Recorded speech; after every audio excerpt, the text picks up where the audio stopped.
बरगढ़ धनुजात्रा देखापी कहीं केते दूर समस्ते धाई बर्तमान बरगढ़ को जो प्रत्येक दिन किसी ना कि नुआ नुआ दृश्य से देखते एक तो कृष्ण बलराम का जन्म गोटे उत्साह भर देता समस्त मन में परवर्ती समय जो राक्षस राक्षसी को पठे कंस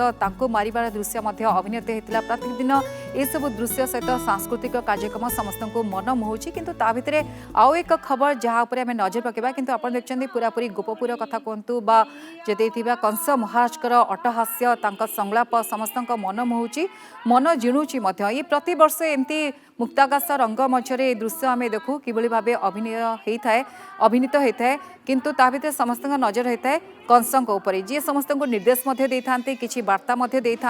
अट्टहास्य वेशभूषा समस्त को सब आकर्षण करें ए दृश्य भितर कंस महाराजकर किंतु गोटे बड़ प्रतिक्रिया सामना को आसी प्रतिक्रिया कौन तापर नजर पकेबा किंतु ए दृश्य देखापी केवल संबलपुर नुहे बरगढ़वासी नुहंती आप देखिए कि ओडिशार कोण अनुकोणु देखणाहारी माने पहुंचती कारण वर्षकर ए दृश्य मन पकई दे मथुरार से दृश्य को अनेक समय कंस अभिनय सहित किभली भाव राक्षस पुतना ठू आरंभ करी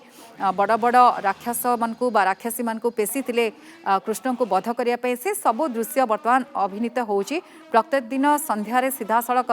देखणाहारी माने पहुंची जाउछंती आ गहली भितर पूरा फाटी पड़ुची प्रसिद्ध बरगढ़र से मंच तेबे बरगढ़ धनुजात्रा एबे कंस भूमिकार किंतु अभिनय करेंगे ना भुवनेश्वर प्रधान ये हूँ बड़ घोषणा तांकर बा बड़ रिएक्शन सामना को आसी से कहते सो इच्छा से विरति नेबे गणमाध्यम आगे तांकर निजर रिएक्शन रखिंट अर्थात प्रतिक्रिया रखिंट से कहते परवर्ती समय अर्थात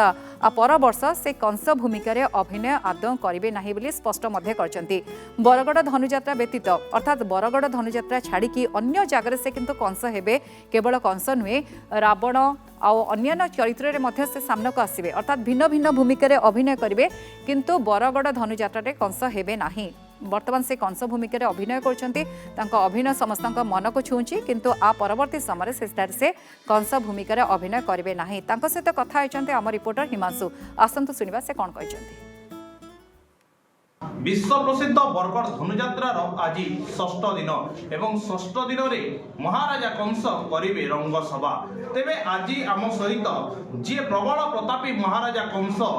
भूमिकार अभिनय कर भुवनेश्वर प्रधान आज आम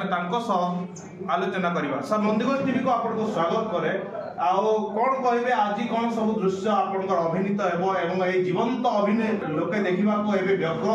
उठी लक्षाधिक संख्यार लोकंर भिड़ जमुची कौन कहे देखु आज दरबार उपर कार्यक्रम हूँ रंगसभा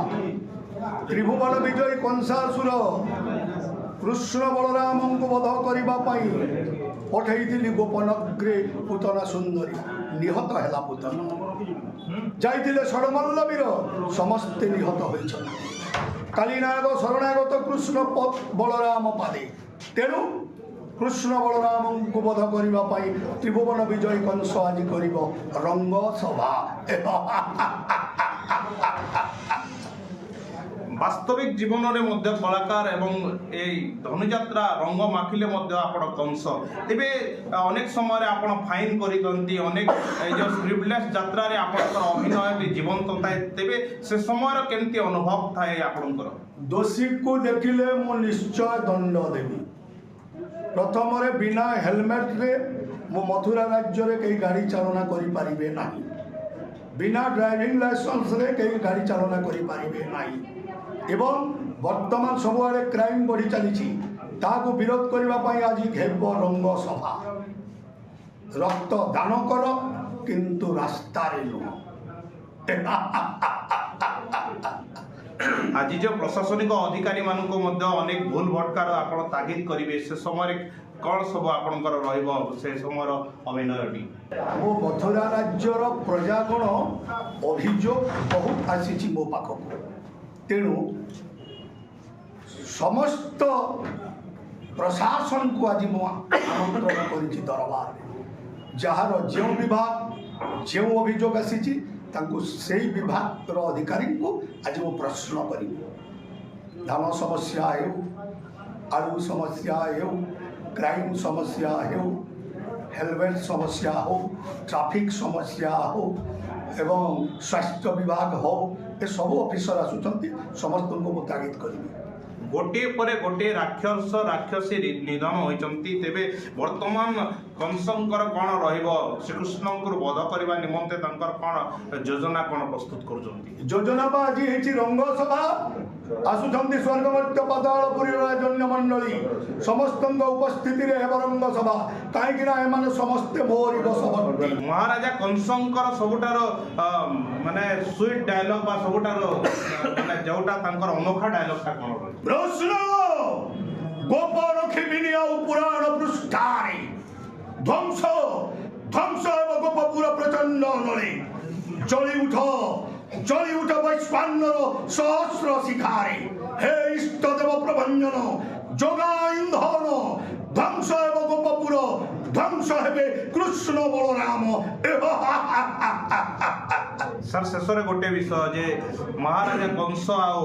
ଏଇ ଯେଉଁ ଜୀବନ୍ତ ଅଭିନୟ ଦ୍ୱାରା ଲୋକଙ୍କର ମନ ମୋହିଥାନ୍ତି, କିନ୍ତୁ ବିଶ୍ୱ ପ୍ରସିଦ୍ଧ ବରଗଡ଼ ଧନୁଯାତ୍ରାରେ ସେ ଅଭିନୟ କରିବେ ନାହିଁ ବୋଲି ଗୋଟେ ଗଣମାଧ୍ୟମ ସାମ୍ନାରେ ନିଜେ ପ୍ରକାଶ କରିଛନ୍ତି। ସେ ନେଇ କ'ଣ କହିବେ ଆପଣ? ସେଇଟା ଠିକ୍। ମୁଁ ଆଗରୁ 5 ଥର ଅଭିନୟ କରିଥିଲି। ଚଳିତ ବର୍ଷ ମୁଁ ଅଭିନୟ କରୁଛି। ତେଣୁ ଆସନ୍ତା ବର୍ଷଠାରୁ ମୁଁ ଆଉ ବିଶ୍ୱ ପ୍ରସିଦ୍ଧ ବରଗଡ଼ ଧନୁଯାତ୍ରାରେ କଂସ ଅଭିନୟ କରିବି ନାହିଁ। କାରଣ କ'ଣ ରହିଛି ଆଜ୍ଞା ଏହା ପଛରେ? କିଛି କାରଣ ନାହିଁ। ଯାହା ବିଶ୍ୱ ପ୍ରସିଦ୍ଧ ବରଗଡ଼ ଧନୁଯାତ୍ରା 77 ବର୍ଷରେ ହେଇନଥିଲା, ଆଜି ଭୁବନେଶ୍ୱର ମୁଁ ନିଜ ସ୍ୱାର୍ଥରେ ନୁହଁ, ନିଜ ବ୍ୟକ୍ତିଗତ ଭାବେ ନିହାତି ଭାବେ